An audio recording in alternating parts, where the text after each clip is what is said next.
সারা গ্রাম জুড়ে তাদের ভালোবাসার গল্প শোনা যেত। খাদিজা আর ইউসুফের ছিল ভরা সংসার, কিন্তু তাদের ঘর আলো করে কোনো সন্তান ছিল না। তবুও তাদের জীবনে সুখ আর শান্তি বিরাজ করছিল। দিনের পর দিন তারা আল্লাহর কাছে একটি সন্তানের জন্য প্রার্থনা করত। তাদের দৃঢ় বিশ্বাস ছিল আল্লাহ তাদের প্রার্থনা শুনবেন। বহু বছর কেটে গেল, তবুও তাদের আশা কমেনি। অবশেষে একদিন আল্লাহর ইশারায় সব কিছু বদলে গেল। তাদের জীবনে এলো এক নতুন মোড়। বহুদিন আগের কথা, এক গ্রামে বাস করত এক দম্পতি, যারা ছিল সুখে শান্তিতে ভরা। গ্রামটি ছিল শান্তিপূর্ণ এবং পৃথিবীর বাকি অংশ থেকে বিচ্ছিন্ন। সেখানে প্রকৃতির সৌন্দর্য বিরাজ করত। সেই দম্পতি ভালোবাসায় এবং সম্প্রীতিতে বছরের পর বছর বাস করল, কিন্তু তাদের কোনো সন্তান ছিল না। প্রতিদিন তারা দুজন কাজ থেকে বাড়ি ফিরত, আর পথে তাদের মনের কথা বলত।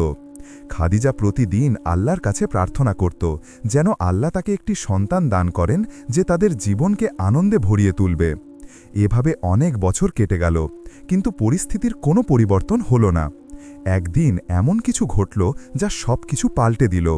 সেদিন ইউসুফ ও খাদিজা কাজ থেকে দেরি করে ফিরছিল। সূর্য প্রায় ডুবে যাচ্ছিল এবং আবছা আলোয় রাস্তায় অদ্ভুত ছালা তৈরি হচ্ছিল। হঠাৎ একটি কালো সাপ তাদের পথ আটকে দাঁড়াল। সাপটির মাথা উঁচু করা ছিল এবং তার বিশাল শরীর পাথরের চারপাশে পেঁচানো ছিল। সাপটি অস্বাভাবিকভাবে বড় ছিল। খাদিজা সেখানেই থেমে গেল, ভয়ে তার বুক ধরফর করছিল। ইউসুফ ও সাপটির বিশাল আকার দেখে স্তম্ভিত হয়ে পড়েছিল, কিন্তু সে নিজেকে শান্ত রাখার চেষ্টা করল। ভয়ের মুহূর্তে খাদিজা অনিচ্ছাকৃতভাবে বলে উঠল, হে আল্লাহ, যদি তুমি আমাকে একটি কন্যা সন্তান দাও, তবে আমি তাকে এই সাপটিকে দেব। শুধু আমাদের পথ থেকে এটিকে সরিয়ে দাও। খাদিজার কথা শেষ হওয়ার সাথে সাথেই সাপটি ধীরে ধীরে রাস্তা থেকে দূরে সরে যেতে শুরু করল, যেন সে তার অনুরোধে সাড়া দিয়েছে। তারা দুজনেই ভয় পেয়ে চুপ করে বাড়ি ফিরল। খাদিজা তার স্বামীকে তার বলা কথাটি জানায়নি, কারণ সে ভেবেছিল যে এটি কেবল কথার কথা এবং এর কোনো পরিণতি হবে না। তবুও তার কথাগুলো তার মনে বারবার ঘুরতে লাগল, যেন এটি একটি রহস্যময় প্রাকৃতিক ঘটনার স্মৃতি। দিন কাটতে লাগল, আর খাদিজা তার শরীরে কিছু পরিবর্তন অনুভব করতে লাগল। কিছুদিনের মধ্যেই সে নিশ্চিত হল যে সে গর্ভবতী। এই খবরটি তাদের জন্য একটি সুখের সারপ্রাইজ ছিল। তারা বহু বছর ধরে এই মুহূর্তের জন্য অপেক্ষা করছিল।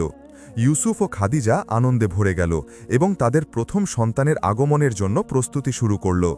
মাস দ্রুত কেটে গেল এবং প্রসবের তারিখ কাছে আসতেই তাদের উৎসাহ বেড়ে গেল। এক শান্ত রাতে খাদিজা একটি সুন্দর কন্যা সন্তানের জন্ম দিল।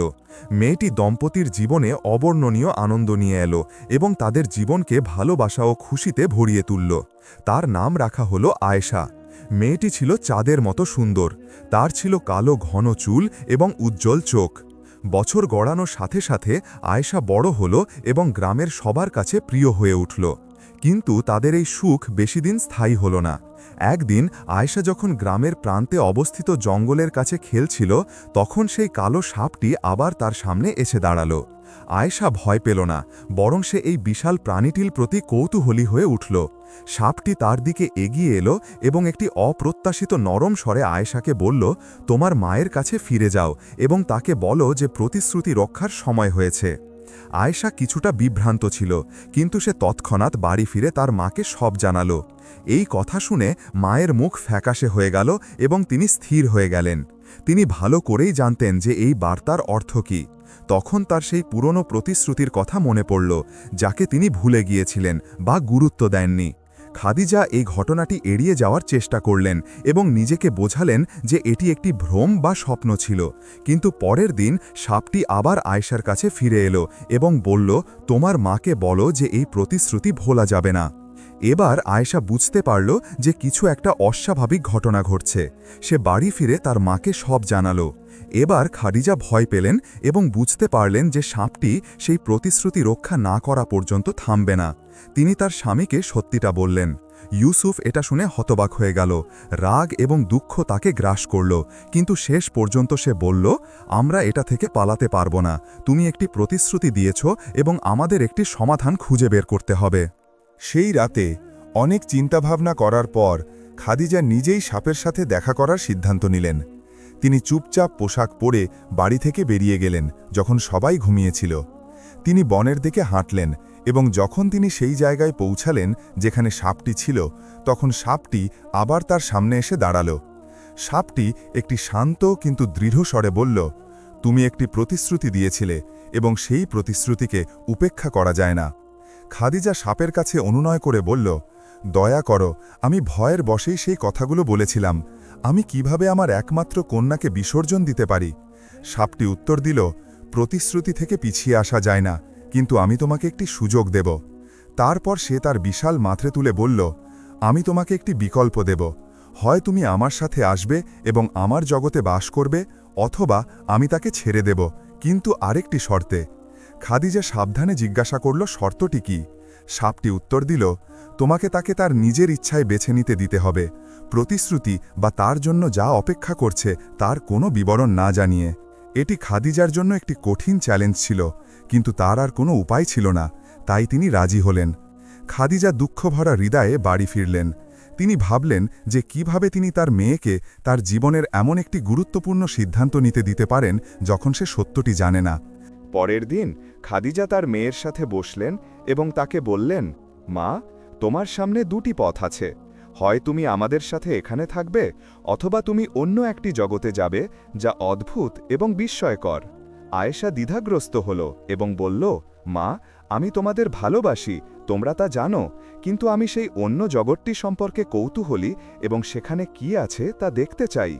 আয়েশার কথা শুনে খাদিজা তার চোখের জল ধরে রাখতে পারলেন না, কিন্তু তিনি তাকে সত্যিটা বললেন না। পরের দিন সাপটি তাদের দরজার সামনে এলো। আয়েশা ততক্ষণে তার সিদ্ধান্ত নিয়ে ফেলেছিল। সে তার বাবা মায়ের কাছ থেকে বিদায় নিল এবং বলল, ভয় পেও না, আমি এই নতুন জগৎটি দেখতে যাচ্ছি এবং আমি খুব শীঘ্রই ফিরে আসব। তারপর সে সাপটির সাথে গ্রামের বাইরে গেল। সাপটি দুটি বিশাল ডানাসহ একটি বিশাল প্রাণীতে রূপান্তরিত হল। আয়েশা সেই প্রাণীটির পিঠে চড়ল এবং সে মেঘের মধ্যে দিয়ে উড়ে এক অজানা জগতের দিকে চলে গেল। যখন আয়েশা তার গন্তব্যে পৌঁছাল, তখন সে নিজেকে গাছ এবং হ্রদে ভরা একটি উপত্যকায় দেখতে পেল। এই নতুন জগতে সবকিছু একটি স্বপ্ন বা কল্পনার মতো মনে হচ্ছিল। আয়েশা এর আগে এমন উজ্জ্বল রং দেখেনি। গাছগুলো যেন তাকে স্বাগত জানাতে দোল খাচ্ছিল এবং পাখিরা অদ্ভুত সুর গেয়ে আকাশে উঠছিল। যা দেখল তাতে আয়েশা বিস্মিত হল এবং অনুভব করল যে সে এই জাদুকরী জগতের অংশ। তারপর সাপটি উপত্যকার মাঝখানে একটি বিশাল প্রাসাদের দিকে তার পথ অনুসরণ করল। এই প্রাসাদটি যেন উজ্জ্বল ছিল, যার পাথরগুলো জাদুর মতো ঝলমল করছিল এবং তাতে অদ্ভুত প্রাণীর চিত্র খোদাই করা ছিল। আয়েশা জানত না যে প্রাসাদের ভিতরে তার জন্য কি অপেক্ষা করছে, কিন্তু সে আরও কিছু জানতে আগ্রহী ছিল। যখন আয়েশা প্রাসাদে প্রবেশ করল, তখন তাকে একজন নারী স্বাগত জানালো, যার অর্ধেকটা মানুষ এবং অর্ধেকটা সাপ ছিল। তার অদ্ভুত সৌন্দর্য এবং আকর্ষণ ছিল। তিনি সোনার তৈরি সিংহাসনে বসেছিলেন। তিনি আয়েশাকে তীক্ষ্ণ দৃষ্টিতে দেখতে লাগলেন এবং শান্ত স্বরে বললেন, আমার জগতে তোমাকে স্বাগতম আয়েশা, আমি অনেক দিন ধরে তোমার জন্য অপেক্ষা করছিলাম। আয়েশা সেই নারীকে দেখে অবাক হয়ে গেল। আয়েশা ভাবতে লাগল, আমি কেন এখানে, তুমি আমার কাছে কি চাও? নারীটি রহস্যময়ভাবে হাসলেন এবং আয়েশাকে বললেন, তুমি এখানে আছো কারণ তোমার মা সাপের সাথে একটি প্রতিশ্রুতি দিয়েছিলেন, কিন্তু চিন্তা করো না, তুমি এখানে বন্দী নও। আয়েশা ভয় এবং চিন্তায় আচ্ছন্ন হয়ে গেল। সে ভাবল যে তার মা কিভাবে এমন একটি প্রতিশ্রুতি দিতে পারেন। সে দ্বিধা করে সেই নারীকে জিজ্ঞেস করল, আমার মা কি প্রতিশ্রুতি দিয়েছিলেন? নারীটি উত্তর দিলেন, তোমার মা প্রতিশ্রুতি দিয়েছিলেন যে যদি আল্লাহ তাকে একটি সন্তান দান করেন, তবে তিনি তাকে এই সাপটিকে দিয়ে দেবেন। চিন্তা করো না, তুমি এখানে শিখবে এবং তুমি যা কল্পনা করতে পারো তার চেয়েও একটি মহৎ কিছুর অংশ হবে। তবে এর পরে তুমি চাইলে তোমার পরিবারের কাছে ফিরে যেতে পারবে। আয়েশা কিছুটা শান্ত হল, যদিও তার হৃদয়ে সন্দেহ ছিল। সে সেই নারীকে জিজ্ঞেস করল, আমাকে কতদিন এখানে থাকতে হবে? নারীটি উত্তর দিলেন, তোমাকে এই জগতে 7 বছর কাটাতে হবে। এই বছরগুলোতে তুমি অনেক কিছু শিখবে এবং তোমার জ্ঞান বাড়বে। 7 বছর পর তুমি তোমার পরিবারের কাছে ফিরে যেতে বা এখানে থাকার জন্য স্বাধীন হবে। আয়েশার জন্য এই সিদ্ধান্তটি কঠিন ছিল, কিন্তু সে অনুভব করল যে এই নতুন জগৎটি তার জন্য গুরুত্বপূর্ণ কিছু নিয়ে এসেছে। এটাই ছিল তার কৌতূহলের কারণ, তাই সে থাকার এবং শেখার সিদ্ধান্ত নিল। দিন গড়ানোর সাথে সাথে আয়েশা এই জাদুকরী স্থানটি আবিষ্কার করতে শুরু করল। সে প্রকৃতি এবং তার চারপাশের বিশ্ব থেকে আসা বার্তাগুলি কিভাবে শুনতে হয় তা শিখল। সে প্রাণীদের ভাষা এবং তাদের সাথে কিভাবে কথা বলতে হয় তাও শিখল। সে তার চারপাশের মহাবিশ্বে বিদ্যমান জাদুকরী শক্তি কিভাবে ব্যবহার করতে হয় তাও শিখল। এই জগতে অদ্ভুত প্রাণী ছিল, তাদের মধ্যে কিছু ছিল বন্ধুত্বপূর্ণ এবং কিছু রহস্যময় ছিল, কিন্তু আয়েশা সাহসী ছিল এবং সে সবকিছু আবিষ্কার করতে ভয় পেত না। সে অনেক জ্ঞান এবং প্রজ্ঞা অর্জন করতে শুরু করল যা সে কখনো আশা করেনি। সে বুঝতে শুরু করল যে সাধারণ জীবন ছাড়াও আরও অনেক মহান কিছু আছে এবং বিশ্ব এমন রহস্যে পূর্ণ যা মানুষকে আবিষ্কার করতে হবে। বছর গড়ানোর সাথে সাথে আয়েশা সম্পূর্ণ ভিন্ন এক প্রাণীতে পরিণত হল। সে আর সেই ছোট মেয়ে ছিল না যে তার গ্রাম ছেড়ে চলে গিয়েছিল। সে জ্ঞান এবং সাহসে পূর্ণ এক জ্ঞানী যুবতীতে পরিণত হল। 7 বছর শেষে সেই দিনটি এলো যার জন্য সে অপেক্ষা করছিল। সেই নারী তাকে বললেন, তুমি অনেক কিছু শিখেছ আয়েশা, এবং এখন তুমি তোমার সিদ্ধান্ত নিতে স্বাধীন। তুমি কি তোমার পরিবারের কাছে ফিরে যেতে চাও নাকি এখানে থাকতে পছন্দ করো? আয়েশা গভীরভাবে তার সিদ্ধান্ত নিয়ে ভাবল। সেই জগৎটিকে ভালোবাসত, কিন্তু শেষ পর্যন্ত সে অনুভব করল যে তার পরিবারের কাছে ফিরে যাওয়ার সময় হয়েছে। সে সেই নারীকে বলল, আমি আমার পরিবারের কাছে ফিরে যেতে চাই। আমি তাদের জন্য অপেক্ষা করেছি এবং আমি তাদের সাথে থাকতে চাই। নারীটি হাসলেন এবং তাকে বললেন, তুমি সঠিক সিদ্ধান্ত নিয়েছ আয়েশা। তুমি এখানে যা শিখেছ তার সবই তোমার সাথে নিয়ে যাবে এবং তুমি সেই অভিজ্ঞতাটি কখনো ভুলবে না। আয়েশা চলে যাওয়ার জন্য প্রস্তুত হল। সেই সাপটি তাকে আবার নিতে এলো। আয়েশা সেই নারীকে বিদায় জানালো। তারপর সাপটি আবার আয়েশাকে নিয়ে আকাশের মধ্য দিয়ে উড়ে গেল এবং তারা সেই গ্রামে পৌঁছালো যেখানে তার জন্ম হয়েছে। 7 বছর খুব দ্রুত কেটে গেল, কিন্তু এটি তার জীবনে একটি বিশাল ছাপ রেখে গেল। যখন সে তার বাবা মায়ের বাড়িতে পৌঁছালো তখন সে দেখল যে তারা দরজার কাছে অপেক্ষা করছে। তাদের হৃদয় আকাঙ্ক্ষা এবং ভালোবাসায় পূর্ণ ছিল। তার মা আনন্দের সাথে কেঁদে উঠলেন এবং তাকে জড়িয়ে ধরলেন যখন তার বাবা চোখের জল নিয়ে তার পাশে দাঁড়িয়েছিলেন। তার মা বলল, অবশেষে তুমি আমাদের কাছে ফিরে এলে মা। আয়েশা হাসল এবং বলল, হ্যাঁ, আমি ফিরে এসেছি, কিন্তু আমি সেই একই মেয়ে নই যে চলে গিয়েছিল। আমি অনেক কিছু শিখেছি এবং এমন অনেক কিছু আবিষ্কার করেছি যা আমি কখনো কল্পনাও করিনি। ফিরে আসার পর আয়েশা তার বাবা মায়ের সাথে থাকতে লাগল, কিন্তু তার জীবন আর আগের মতো ছিল না। সে জ্ঞানী এবং শক্তিশালী হয়ে উঠেছিল। তার হৃদয়ে সেই জগতের রহস্য ছিল যা সে পরিদর্শন করেছিল। দিন কাটতে লাগল আর আয়েশা তার জীবনে ফিরে এলো, কিন্তু সব কিছু ছিল ভিন্ন। তার বাবা মা বুঝতে পারল যে তাদের মেয়ে এখন আর সেই শিশু নেই যে বাড়ির কাছে খেলত, বরং সে অন্য একজন ব্যক্তিতে পরিণত হয়েছে। একদিন নদীর ধারে বসে থাকার সময় আয়েশা একটি অদ্ভুত অনুভূতি অনুভব করল, যেন বাতাস তার সাথে কথা বলছে। এই অনুভূতিটি আয়েশার কাছে খুব পরিচিত ছিল। অন্য জগতে থাকার সময় সে এটি অনেকবার অনুভব করেছিল। যখন সে ঘুরে তাকালো তখন সে সেই কালো সাপটিকে আবার দেখল। সাপটি শান্তভাবে তার দিকে তাকিয়েছিল, যেন কিছু একটা অপেক্ষা করছে। সাপটি বলল, আরেকটি ভ্রমণের সময় হয়েছে আয়েশা। আয়েশার হৃদয় দ্রুত স্পন্দিত হতে লাগল, কিন্তু সে কোনো ভয় অনুভব করল না। সে সাপটিকে জিজ্ঞেস করল, তুমি কি বলতে চাইছ? সাপটি উত্তর দিল, যে জগৎটি তুমি পরিদর্শন করেছিলে তা কেবল একটি স্টেশন ছিল না, এটি তোমার জীবনের একটি অংশ। এখন এখানে আরেকটি ভ্রমণ তোমার জন্য অপেক্ষা করছে। তোমাকে আবার বেছে নিতে হবে। আয়েশা জিজ্ঞেস করল, আমি কি ফিরে আসতে পারব? সাপটি প্রজ্ঞার সাথে উত্তর দিল, ভ্রমণ সবসময় ফিরে আসার সাথে শেষ হয়, কিন্তু এটি আমাদের চিরকালের জন্য পাল্টে দেয়। তুমি ফিরে আসো বা না আসো, তুমি সবসময় যা শিখেছ তা তোমার সাথে থাকবে। আয়েশা গভীরভাবে শ্বাস নিল এবং আকাশের দিকে তাকালো। তারপর সাপটির দিকে তাকালো এবং বলল, আমি যাওয়ার জন্য প্রস্তুত, কিন্তু সময় হলে আমি ফিরে আসব। সাপটি হাসল এবং ধীরে ধীরে বনের দিকে এগিয়ে যেতে লাগল, যেন আয়েশার তার পিছু নেওয়ার জন্য অপেক্ষা করছে। আয়েশা শেষবারের মতো গ্রাম এবং তার বাবা মায়ের দিকে তাকালো, তারপর সাপটির পিছু পিছু চলল। হঠাৎ সাপটি একটি অন্ধকার এবং অদ্ভুত জায়গায় থেমে গেল। আয়েশা সাপটির দিকে তাকালো, যে তার দিকে কৌতূহলী দৃষ্টিতে তাকিয়েছিল। তারপর সাপটি শান্ত স্বরে বলল, এখানে তোমাকে তোমার সিদ্ধান্ত নিতে হবে আয়েশা। হয় তুমি তোমার বাবা মায়ের কাছে ফিরে যাবে এবং একটি শান্ত জীবনযাপন করবে, অথবা তুমি তোমার নতুন জগতে প্রবেশ করবে। আয়েশা দ্বিধাগ্রস্ত হল এবং বলল, আমি প্রবেশ করব, কিন্তু আমি কখনো ভুলব না যে আমি কোথা থেকে এসেছি। সাপটি হাসল, যেন সে উত্তরটি আগেই জানত, এবং তারপর অন্ধকারে অদৃশ্য হয়ে গেল। আয়েশা তার ভাগ্যকে একা মোকাবেলা করতে শুরু করল। আয়েশা তার পথে হাঁটতে লাগল এবং তার প্রতিটি পদক্ষেপ তার জন্য একটি নতুন জগৎ খুলে দিচ্ছিল, যা সে এখনও আবিষ্কার করেনি। যখন সে নতুন জগতে প্রবেশ করল, তখন আয়েশা তার চারপাশের বায়ুমণ্ডলে একটি পরিবর্তন অনুভব করতে শুরু করল। যখন সে তার মাথা উঁচু করল, তখন সে দেখল যে আকাশ নক্ষত্রে পূর্ণ, এবং সে সব দিক থেকে অদ্ভুত শব্দ শুনতে পেল। এই শব্দগুলো এমন প্রাণীদের ছিল যা সে এর আগে কখনো শোনেনি। আয়েশা ধীরে ধীরে তার পথে এগিয়ে গেল, কিন্তু সে হঠাৎ করে থেমে গেল যখন সে একটি বিশাল টাওয়ার দেখল যা আলোর আভা দ্বারা ঘেরা ছিল। সে অনুভব করল যে এই টাওয়ারে তার জন্য কিছু গুরুত্বপূর্ণ অপেক্ষা করছে, এবং তার আসল অ্যাডভেঞ্চার এখনও শুরু হয়নি। যখন আয়েশা টাওয়ারের কাছে পৌঁছাল, তখন তার পায়ের নিচের মাটি কাঁপতে শুরু করল। যখন সে দরজায় পৌঁছাল, তখন বিশাল দরজাটি ধীরে ধীরে খুলে গেল, যেন তাকে ভেতরে প্রবেশ করার জন্য আমন্ত্রণ জানাচ্ছে। যখন আয়েশা ভেতরে প্রবেশ করল, তখন সে দেখল যে দেয়ালগুলোতে অদ্ভুত প্রাণীর পুরনো খোদাই করা ছিল।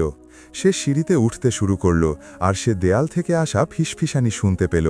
ফিসফিসানিগুলো একটি পুরনো, বোধগম্য নয় এমন ভাষার ছিল, কিন্তু আয়েশা ভয় পেল না। এই শব্দগুলো তাকে কৌতূহলী করে তুলল, এবং সে বোঝার জন্য আগ্রহী হল। আয়েশা অনুভব করল যে এই শব্দগুলো তাকে স্বাগত জানাচ্ছে।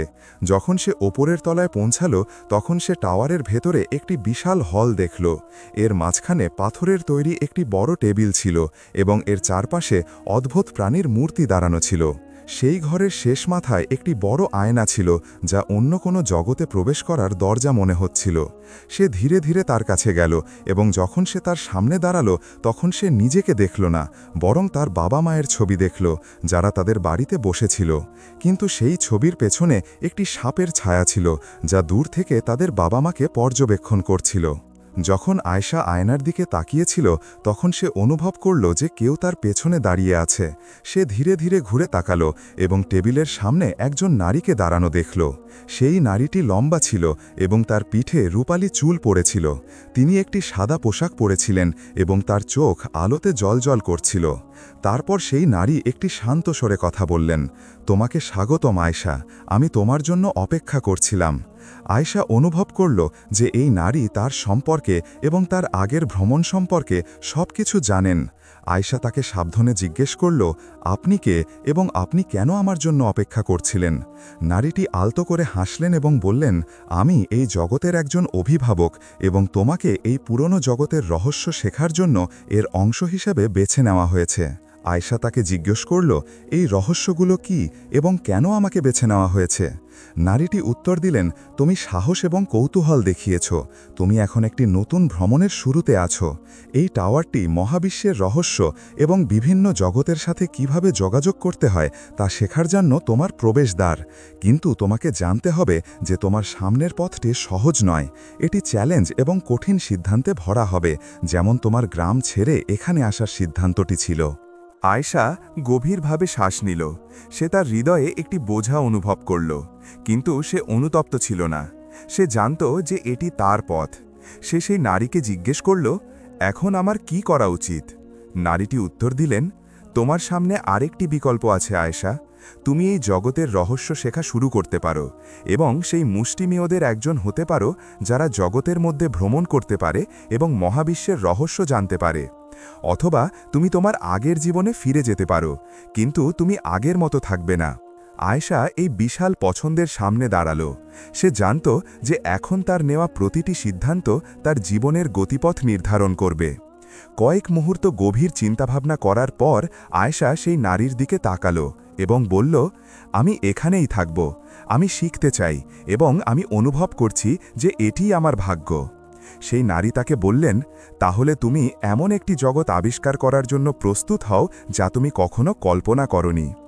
তারপর সেই নারীটি ঘরের মাঝখানে পাথরের টেবিলটির দিকে হেঁটে গেলেন এবং আয়েশাকে তাকে অনুসরণ করার জন্য ইশারা করলেন। টেবিলটির ওপর কিছু পুরনো বই ছিল যা জাদুকরী প্রতীক দিয়ে ঢাকা ছিল এবং কিছু অদ্ভুত জাদুকরী সরঞ্জাম ছিল। ঘরের সব কিছু যেন শক্তি দিয়ে স্পন্দিত হচ্ছিল। তারপর সেই নারী শান্ত স্বরে বললেন, সব কিছু শব্দ দিয়ে ব্যাখ্যা করা যায় না, তবে এটি অনুভব করা যায় এবং অভিজ্ঞতা দিয়ে বোঝা যায়। আয়েশা টেবিলের সামনে বসল। তার মধ্যে একটি প্রত্যাশার অনুভূতি ছিল। সেই নারী সব কিছু ব্যাখ্যা করতে শুরু করলেন। পরবর্তী দিন এবং সপ্তাহগুলো আয়েশা জাদুকরী আচার অনুষ্ঠান শেখার মধ্যে কাটালো, যাতে সে সেই রহস্যময় প্রাণীদের সাথে যোগাযোগ করতে পারে। সে ঘণ্টার পর ঘণ্টা অনুশীলন করত। সময় দ্রুত কেটে গেল। তার জীবন চ্যালেঞ্জে পূর্ণ ছিল, কিন্তু সে প্রতিদিন ভালো এবং শক্তিশালী অনুভব করছিল। একদিন রাতে যখন সে তার টাওয়ারে ধ্যান করছিল, তখন আয়েশা একটি অদ্ভুত জিনিস অনুভব করল। যেন এটি একটি অভ্যন্তরীণ ডাক। একটি রহস্যময় কণ্ঠস্বর তার সাথে ফিসফিস করে কথা বলছিল। ডাকটি অনেক দূর থেকে আসছিল। সে অনুভব করল যে তাকে ফিরে গিয়ে তার বাবা মায়ের সাথে দেখা করা উচিত। আয়েশা মুহূর্তের জন্য এটি নিয়ে ভাবল এবং শেষ পর্যন্ত সে তার গ্রামে ফিরে যাওয়ার সিদ্ধান্ত নিল, যাতে সে তার বাবা মায়ের অবস্থা সম্পর্কে নিশ্চিত হতে পারে। তারপর সে তার ভ্রমণ চালিয়ে যাওয়ার জন্য এই রহস্যময় জগতে ফিরে আসতে পারবে। যখন সে গ্রামে ফিরে এলো, তখন সে দেখল যে তার মা মারা গেছেন এবং তার বাবা একা এবং দুঃখিত। সে বুঝতে পারল যে তার ভ্রমণ অনেক দীর্ঘ ছিল এবং এই ভ্রমণে সে অনেক কিছু শিখেছে, কিন্তু সে তার জীবনের সবচেয়ে সুন্দর জিনিসটি হারিয়েছে। আমাদের আজকের এই ভিডিওটি যদি আপনার ভালো লেগে থাকে, তাহলে অবশ্যই একটি কমেন্ট করবেন। আপনাদের একটি কমেন্ট আমাদের অনেক অনুপ্রেরিত করে, আমাদের এগিয়ে যেতে সাহায্য করে এবং আপনাদের কমেন্টের মাধ্যমে আমরা জানতে পারি কে কে আমাদের এই ভিডিওটা শেষ পর্যন্ত দেখেছে। আপনাদের নিয়েই তো আমাদের পরিবার, এবং আপনার সাবস্ক্রাইব করতে ভুলবেন না। দেখা হচ্ছে পরের কোনো ভিডিওতে। এই পর্যন্ত আমাদের সাথেই থাকুন। ধন্যবাদ সবাইকে। আল্লাহ হাফেজ।